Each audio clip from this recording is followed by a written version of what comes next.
সারা দেশের মানুষ যখন ঈদের আনন্দ উপভোগ করছে, তখন নিস্তব্ধ সময় কাটছে এই পরিবারে। নেই আনন্দের ছিটেফোঁটা। বলছি মাগুরায় বোনের বাড়িতে ধর্ষণের শিকার হয়ে নিহত শিশুটির পরিবারের কথা।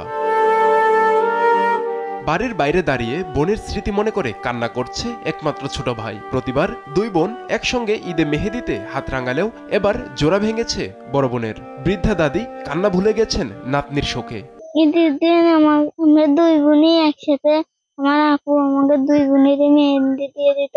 এই বের তো আসি আর নাই, সেটা জন্য আমি একাই নিছি। মরার যেদিন ফাঁসির হুকুম হবে সেদিন আমাকে ঈদ হবে, তার আগে ঈদ হবে না।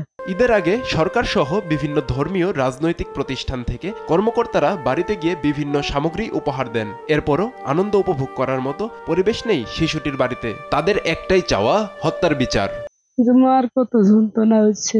আমার একটুকুটা বাচ্চার সাথে যেরকম খারাপ ব্যবহার করছে শগুনের মতো, ওগার সাথে কোনো সরকার ঠিক সেইভাবে যেন জঘন্য কাজ করে।